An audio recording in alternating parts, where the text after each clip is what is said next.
नमस्कार दोस्तों, आज हम देश में हर जगह डीमोनेटाइजेशन नोटबंदी की चर्चा हो रही है। आज हमारे साथ एक ऐसे युवा हैं जिनका नाम मनीष कौशिक है। ये यूके से इन्होंने मास्टर इंटरनेशनल बिजनेस में मास्टर्स किया हुआ है। मनीष का दावा है कि जो आज नोटबंदी हो रही है वो उनके एक प्रोजेक्ट पे आधारित है जो उन्होंने पीएमओ ऑफिस में 2015 में जमा किया था। उसके बाद जब उस प्रोजेक्ट पे कोई ध्यान नहीं दिया गया तो उन्होंने पीआईएल के थ्रू सुप्रीम कोर्ट में सरकार से गुजारिश करी कि वो इस प्रोजेक्ट पे ध्यान दें, जिससे देश में काले धन और जो और भी सारी समस्याएं हैं, करप्शन है, काला धन है, इसका समाधान हो सके। मनीष का ये भी कहना है कि ये सारी परेशानियां जो आज हम देख रहे हैं, बैंकों में लंबी लंबी लाइनें लगी हुई हैं, कुछ डेथ भी क्लेम हुई हैं, वो इस कारण से हो रही है कि वो प्रोजेक्ट जो है सही तरीके से इम्प्लीमेंट नहीं किया गया। अगर वो उस तरीके से इम्प्लीमेंट किया जाता जैसा कि उन्होंने सजेस्ट किया है, उन्होंने एक बुक भी लिखी है, तो ये सारी प्रॉब्लम नहीं होती और इन सारी समस्याओं का निवारण होता और एक देश एक आदर्श देश के रूप में डेवलप होता। हमारे साथ बात करने के लिए मनीष कौशिक आज खुद मौजूद हैं। हम उनसे कुछ क्वेश्चन आंसर करेंगे, इंटरव्यू करेंगे। आप इस वीडियो को देखिए और पूरे प्रोजेक्ट को समझने की कोशिश करिए। मनीष, अपने बारे में और अपने प्रोजेक्ट के बारे में हमारे दर्शकों को कुछ बताएं। हाय, मेरा नाम मनीष चंद्र कौशिक है। मैंने university of Bedfordshire United Kingdom से master of science international business management में किया हुआ है। मैं एक इनोवेटर हूँ। इनोवेटर का मतलब होता है प्रवर्तक, जो नई नई चीज़ों को स्टार्ट करता है, नए प्रोजेक्ट्स प्लान्स पे काम करता है और नए नए इन्वेंशंस करता है, सॉफ्टवेयर टेक्नोलॉजी वगैरह। मैंने बहुत सारे प्रोजेक्ट्स एंड प्लान्स पे काम किया है। इवन यूनाइटेड किंगडम में मैंने काफ़ी अच्छे बिजनेस प्लान्स पे मैंने काम किया हुआ है। तो अभी भी फ़िलहाल जो मैं बात कर रहा हूँ, जिस प्रोजेक्ट की बात कर रहा हूँ, वो मैंने 2014 में डेवलप किया था आफ्टर 2 से 3 साल की रिसर्च करने के बाद यूनाइटेड किंगडम में। और आने के बाद प्राइम मिनिस्टर महोदय को मैंने जो उस टाइम पे प्रधानमंत्री नए प्राइम मिनिस्टर नरेंद्र मोदी जी बने हुए थे, तो उनकी ईमानदार छवि को देखते हुए मैंने ये प्रोजेक्ट उनको हैंड ओवर किया था और उस पर काम करने के लिए बोला था। ये प्रोजेक्ट एक ऐसा प्रोजेक्ट था जिससे इंडिया में होने वाली सारी प्रॉब्लम्स को ख़त्म किया जा सकता है, जैसे black money generation, money laundering, bribery, corruption, dowry system, illicit trading, drug peddling, cartelization, black marketing, like terrorism, pollution, population, all this kind of problems, ये सारी प्रॉब्लम्स को हम खत्म कर सकते थे। और इसके अलावा बहुत सारी अच्छी चीज़ें इंट्रोड्यूस कर सकते थे, जैसे पारदर्शिता हमारी 100% हो जाती और गरीबी भी पूरी तरीके से खत्म हो जाती। सोशल जस्टिस की जो बात करते हैं, सोशल जस्टिस को भी प्रिवेल किया जा सकता था। समानता, जो इक्वलिटी है, उसको भी हम मेंटेन कर सकते थे इसकी सहायता से। और बहुत सारी ऐसी चीज़ें इसमें हम डाल सकते हैं, जैसे पब्लिक फंड यूटिलाइजेशन सिस्टम है। जो पब्लिक फंड है, जो सेंटर से स्टार्ट होकर के ग्राउंड लेवल तक पहुंचता है, तो बीच में लॉक्स हो जाता है, उसको हम मॉनिटर कर सकते थे, वो लॉक्स नहीं हो पाता। विकास की दर कई गुना तेज़ बढ़ जाती। इससे कई अच्छी चीज़ें भी डेवलप होती। ये सारे प्रोजेक्ट्स को मैंने इम्प्लीमेंट करवाने के लिए प्राइम मिनिस्टर महोदय को दिया था। उन्होंने इस चीज़ पे काम नहीं किया, तो मैंने सुप्रीम कोर्ट में एक जनहित याचिका दायर की थी, writ petition civil 736 of 2015। Supreme court में मैंने अपील भी किया हुआ था। ये केस 6 महीने चला था, हालांकि उनके वकील पेश नहीं हुआ था। इससे मुझे एक एंटी क्लाइमेटिक सिचुएशन फेस करना पड़ा। तो जो मैंने सोचा था उसे डिसअपॉइंटमेंट मिला कि इतना अच्छा प्रोजेक्ट और हमारे प्रधानमंत्री जी की इमेज इतनी अच्छी है और हमारा सुप्रीम कोर्ट है, उसकी भी इमेज इतनी अच्छी है, लेकिन nobody is caring about nation. हम छोटी से छोटी इश्यू को बहुत बड़ा बना करके बात करते हैं और एक बहुत बड़ा जो इश्यू है उस पर कोई बात भी नहीं कर रहा है। मनीष, मैं आपसे जानना चाहूँगा कि और भी बहुत सारे हमने ऐसे लोगों को देखा है जिन्होंने दावा किया है कि उन्होंने भी ऐसे प्रोजेक्ट सबमिट किए थे और आपका भी ये दावा है कि ये प्रोजेक्ट आपका ही था और इसको इम्प्लीमेंट गलत तरीके से किया गया जी। तो इसके बारे में आप क्या कहेंगे कि आप कहाँ तक सही हैं और वो लोग, क्या आपके पास एविडेंस भी है कोई ऐसा कि आपका ही ये प्रोजेक्ट था? जी, बहुत सारे लोग कह सकते हैं कि ये मेरा प्रोजेक्ट था, लेकिन सिर्फ कहने से नहीं होता है, उसके लिए प्रूफ, उसके लिए एविडेंस, डॉक्यूमेंट्स की ज़रूरत होती है। मैंने जो प्रोजेक्ट्स प्राइम मिनिस्टर ऑफिस में, प्रधानमंत्री कार्यालय में सबमिट किए थे, उसका एक कॉपी मेरे पास है। जो सुप्रीम कोर्ट में मैंने पीआईएल दायर किया हुआ था, इसका रिट पिटीशन सिविल 736 ऑफ 2015, इसको आप ऑनलाइन भी चेक कर सकते हैं और मेरे पास उसका एक कॉपी भी पड़ा हुआ है, वो भी मैं अभी आपको दिखाऊंगा। इसके अलावा सबसे बड़ा जो चीज़ है वो है जो मैंने किताब लिखी हुई है, किताब का नाम है मनी एंड करप्शन, जो 4 मई 2016 को प्रकाशित हुआ था। ठीक है, ये amazon.com पे अवेलेबल है, आप इसको देख सकते हैं। और जो डॉक्यूमेंट्स एंड एविडेंसेस हैं उनमें से मैं आपको दिखा सकता हूँ, ये प्राइम मिनिस्टर ऑफिस में जो सबमिट किया था प्रोजेक्ट, आप इसको देख सकते हैं। आप इसको ये प्रधानमंत्री कार्यालय का स्टैंप है जो 31 जुलाई 2015 को सबमिट हुआ था। राइट, इसके अलावा मेरे पास जो मैंने केस फाइल किया था सुप्रीम कोर्ट ऑफ इंडिया में, उसका आप देख सकते हैं डिटेल। ये फाइल हुआ था 15 सितंबर 2015 को, आप इसको भी देख सकते हैं।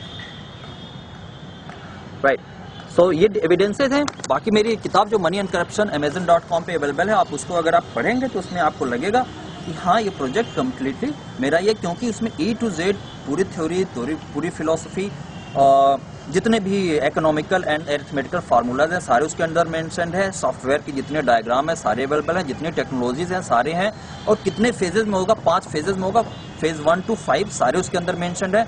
जो अभी अरुण जेटली जी अनाउंस करने वाले हैं कि हम ये करेंगे, वो करेंगे, ये करेंगे, वो सारी चीजें उसके अंदर पहले से ही मेंशन्ड है और 6 महीने पहले प्रकाशित हुई है। तो जाहिर सी बात है उन्होंने इस पे काम करने से पहले मेरे पास तो आए नहीं थे, उनके प्लान का सारा आइडिया मेरे किताब में। आपको लगता है कहीं लैप्सेस हुए, आपको क्रेडिट नहीं मिला, आपकी बात भी नहीं हुई? देखिए इसका पिक्चर क्लियर नहीं है, क्योंकि एक ऑर्डिनरी मैन होने की वजह से मुझे कुछ भी नहीं मालूम है कि उनके सिस्टम में क्या हो रहा है। इसकी एक वजह ये हो सकती है कि जो इनके पर्सनल सेक्रेटरी हैं, हो सकता है उन्होंने कुछ मैनिपुलेशन किया हो और अपनी तरफ से पेश किया हो। एक वजह ये भी हो सकती है कि प्रधानमंत्री महोदय और बाकी के ब्यूरोक्रेट्स और बाकी के इनके जो सिंडिकेट्स हैं वो पूरी तरीके से प्रॉब्लम को खत्म नहीं करना चाहते हैं, करप्शन को पूरी तरीके से नहीं खत्म करना चाहते हैं, ट्रांसपेरेंसी को 100% नहीं बनाना चाहते हैं, कुछ लूप होल्स छोड़ करके काम करना चाहते हैं, ताकि इतना भी सिस्टम ट्रांसपेरेंट ना हो जाए कि वो भी कुछ गलत काम करना चाहे तो ना कर पाए। जैसा कि आपको मालूम है कि जो जितनी राजनीतिक पार्टियां हैं उनके पैसे अनअकाउंटेड सोर्सेज से आते हैं, ब्लैक मनी ही होते हैं, ये सर्व विदित है, इनको भी अच्छी तरीके से पता है। लेकिन ये कहीं ना कहीं यूपी के चुनाव और 5 राज्यों में चुनाव होने वाले हैं, क्या उनसे भी प्रेरित है ये डिसीजन, ये जो अनप्लान्ड वे में इन्होंने किया? जी, मैं यही कहूंगा, चूंकि 2 साल पहले ये सबमिट हुआ था, 2 साल पहले मैंने प्रोजेक्ट सबमिट किया था, 2 साल नहीं 1 साल पहले, तो अब जाकर के इम्प्लीमेंट कर रहे हैं, और वो भी यूपी चुनाव के जस्ट 3 महीने पहले। मे बी कि ये एक वजह हो सकती है, ये एक वजह हो सकती है कि this is the right time to hit the nail, लोहा गर्म में अभी वार कर सकते हैं। मे बी ये सही सिचुएशन है, हम इस टाइम पे कुछ अफरा तफरी करके ऐसा करते हैं कि हमें तो पता है कि डिमोनेटाइजेशन हम करने वाले हैं, तो हम अपना कन्वर्ट कर लेते हैं, अपना पैसा ब्लैक मनी से व्हाइट मनी में कन्वर्ट कर लेते हैं, या 500 and 1000 को कन्वर्ट कर लेते हैं 150 रुपीज़ के डिनोमिनेशन में। और बाकी की जो पॉलिटिकल पार्टीज हैं वो ये काम नहीं कर पाएंगे, they will be running short of the funds, उनके पास फंड्स नहीं होंगे। ठीक है मनीष, अभी जो सिचुएशन है, लंबी लंबी लाइनें लग रही हैं और कई डेथ्स भी इसमें रिपोर्टेड हुई हैं, तो क्या आप समझते हैं कि अगर इसको एग्जैक्टली आपके प्रोजेक्ट के बताए जैसा आपने बताया था उस तरीके से लागू किया जाता तो ये सारी प्रॉब्लम्स ना होती? जी, ये प्रॉब्लम बिल्कुल नहीं होती। इसकी वजह ये है कि पहले तो मेरा काम था ये कि पहले हम एक टेक्नोलॉजीज इंफ्रास्ट्रक्चर को फैसिलिटेट करवाते, और जो टेक्नोलॉजी थी वो थी money tracking system and swapping machine की इंस्टॉलेशन। ये दोनों ही चीजें ऐसी थी जो मनी ट्रैकिंग को ऑब्जर्व करते, मतलब फ्लो ऑफ मनी को ऑब्जर्व करते। मनी ट्रैकिंग सिस्टम एक ऐसा सिस्टम था जिसमें हम ऑफलाइन ट्रांजैक्शन को भी वॉच कर सकते थे, मतलब पैसा किस अकाउंट से निकल रहा है और किस अकाउंट में जा रहा है वो ऑफलाइन भी हम ऑब्जर्व कर सकते थे। जो ऑनलाइन है उसको तो हम ऑब्जर्व करते ही हैं, ठीक है। और इसके अलावा ये सारे ट्रांजैक्शंस को हमने एक सॉफ्टवेयर से भी इंटीग्रेट कर देना था, या सॉफ्टवेयर चेक कर लेता है कि ट्रांजैक्शन सही हो रहा है कि गलत हो रहा है, ठीक है। इसके बेसिस पे अगर कोई मनी लॉन्ड्रिंग होती तो हमें पता चल जाता, ठीक है। अभी हमारे प्रधानमंत्री महोदय और फाइनेंस मिनिस्टर जो अरुण जेटली जी जो हैं, उनकी सबसे बड़ा कंसर्न ये है कि अगर हम बता करके डिमोनेटाइजेशन करते तो मनी लॉन्ड्रिंग होने लगती। तो आप लोग भी जान रहे हैं कि मनी लॉन्ड्रिंग हो रही है, इससे पहले सर आप भी जान रहे हैं कि मनी लॉन्ड्रिंग हो रही है, सभी को मालूम है। लेकिन अगर मनी ट्रैकिंग सिस्टम प्लेस में होता तो ये जो डर इनका बना हुआ है मनी लॉन्ड्रिंग होने का, वो मनी लॉन्ड्रिंग नहीं होती। और वो टाइम पर्याप्त टाइम दे सकते थे पब्लिक को, कि भाई 2 महीने का टाइम है, 3 महीने का टाइम है, इसमें आप अपनी करेंसी को बदल सकते हो, ठीक है। और पुरानी करेंसी चलती रहती, नई करेंसी भी साथ में चलती रहती, 3 महीने के बाद पुरानी करेंसी खत्म हो जाती है, लोगों को पर्याप्त टाइम मिलता है, ये प्रॉब्लम नहीं आती। और मनी लॉन्ड्रिंग भी नहीं हो पाती। वजह ये थी कि मनी ट्रैकिंग सिस्टम प्लेस में रहता और हमें पता चलता कि कौन सा पैसा कहाँ से आ रहा है, क्यों आ रहा है, क्या खरीद रहे हो, हर सबका रिकॉर्ड हमारे पास रहता, जितने भी ट्रांजेक्शन आप कर रहे हो। ये डर भी खत्म हो जाता और इसकी वजह से जो सिस्टम था वो 100% ट्रांसपेरेंट हो जाता, 100% पारदर्शी हो जाता।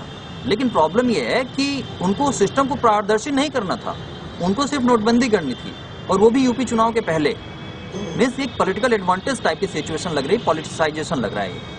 तो इससे पहले मतलब कुछ तैयारियां करनी थी सरकार को, वो सरकार ने तैयारियां नहीं करी, जो पहले स्टेप लेने चाहिए थे, इससे यही कहना चाहते हैं आप? जी, मैं ये कह रहा हूँ कि जो वो कौन कौन सी तैयारियां थी जो इन्होंने नहीं करी नोटबंदी से पहले, जो करनी चाहिए थी? जी, मैं बता रहा हूँ आपको, ये जो मनी डीमोनेटाइजेशन है, नोटबंदी जो है, इसका मतलब होता है पुरानी करेंसी को विड्रॉ करके नई करेंसी को इंट्रोड्यूस करना।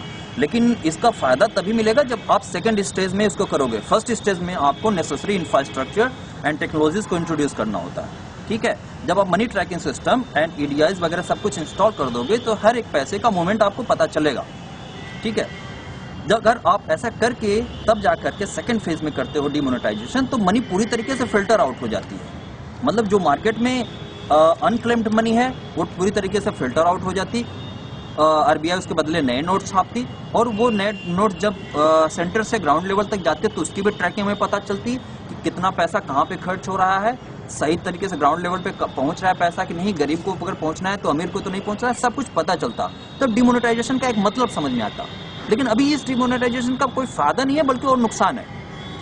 क्या इकोनॉमी भी स्लो डाउन होगी, और क्या और भी कॉन्सिक्वेंसेज इसके देखने को मिल सकते हैं हमको, और पुअर कॉन्सिक्वेंसेज भी देखने को मिल सकते हैं? जी, इकोनॉमी तो स्लो डाउन हो ही रही है, इसमें कोई डाउट नहीं है। लेकिन इसके जो ज्यादा पुअर कॉन्सिक्वेंसेज, सीरियस कॉन्सिक्वेंसेज हैं, वो ये हैं कि कुछ लोग जो उनको सह मिल रहा है, कुछ लोग जो ब्यूरोक्रेट्स के साथ मिले हुए हैं, वो अपने पैसे को व्हाइट मनी में कन्वर्ट कर लेंगे। एंड सबसे बड़ी प्रॉब्लम ये है कि अगर एक बार उनका पैसा व्हाइट मनी में कन्वर्ट हो गया तो प्रॉब्लम होगी कि एक इनकम टैक्स वाला भी उनको ठीक से पकड़ नहीं पाएगा, क्योंकि उनके पास एक तरीके से एक ठप्पा लग गया कि भाई इनके पास तो नई नोट है। बड़ी प्रॉब्लम होगी उनको पकड़ने में, ठीक है। तो एक बहुत ही बड़ा सिचुएशन ये पैदा हो जाएगा कि कुछ लोग जो पहले से बेईमान थे और जो लोग पहले से ही ब्यूरोक्रेट्स के साथ मिलकर के मनी लॉन्ड्रिंग जिन्होंने कर लिया, वो तो बहुत अमीर हो जाएंगे। एक तबका ऐसा होगा जो नहीं ये कर पाए या जो नहीं करना चाहते थे, ईमानदार थे, वो सबसे बड़ा जो है विक्टिम हो जाएंगे। उनकी सबसे बड़ी सजा तो ये होगी कि वो ईमानदार क्यों हैं और वो उन्होंने घूस दे करके कुछ गलत क्यों नहीं किया, तो वो गरीब रह जाएंगे। तो क्या बताइए कि ईमानदारी को सजा देने वाली सिचुएशन ये हो रही है। मैं ये नहीं कह रहा हूँ कि सरकार के इरादे नापाक हैं, लेकिन जिस तरीके से ये कर रहे हैं, शायद ये बड़े अधिकारियों द्वारा गुमराह हो रहे हैं। मे भी उनकी मानसिक सोच वहां तक नहीं पहुंच रही है कि क्या कॉन्सिक्वेंसेज हो सकते हैं इसके, ठीक है। हो सकता है कुछ अधिकारियों ने, जो कि ज्यादा इनसे ज्यादा मानसिक स्तर उनका ज्यादा ऊंचा रहा होगा, उन्होंने मैनिपुलेट करके मेरे प्रोजेक्ट को इस तरीके से पेश किया होगा कि अधिकारी वर्ग और अमीर लोग अगेन दोबारा बड़े फायदे में रहे। जैसे आप देख रहे हो, नोटबंदी के ठीक 3 महीने पहले मुकेश अंबानी जी की जो कंपनी है, उन्होंने जियो सिम बेचना शुरू कर दिया। अब जाहिर सी बात है आपको कि हमारे पास एक तरीके का मनी लॉन्ड्रिंग है, क्योंकि हमारे पास मार्केट का पैसा आना दिख रहा है, क्योंकि लोग बहुत भारी मात्रा में, इंडिया में बहुत ही भारी मात्रा में लोग सिम खरीदना शुरू कर दिए। बहुत बड़ी आमदनी उनके पास, एक जरिया दिखा दिया उन्होंने कि हमारे पास पैसा यहाँ से आया है। अब जो उन्होंने डेटा फ्री किया हुआ है, इसके बदले ये इतना सिम बिक रहा है। जो डेटा फ्री किया हुआ है वो तो विदेश से आ रहा है, जो डेटा आ रहा है वो विदेश से आ रहा है। अब डेटा जो विदेश से आ रहा है उसकी पेमेंट बाहर मान लीजिए कि काला धन कोई स्विस बैंक में रहा होगा, इधर का पेमेंट चला गया होगा डेटा बैंक कंपनी के पास। अब उसका कोई रिकॉर्ड नहीं है, लेकिन यहाँ पे तो हमारे रिकॉर्ड है ना, व्हाइट मनी हो गई ना हमारे यहाँ पे। This is like a global level money laundering.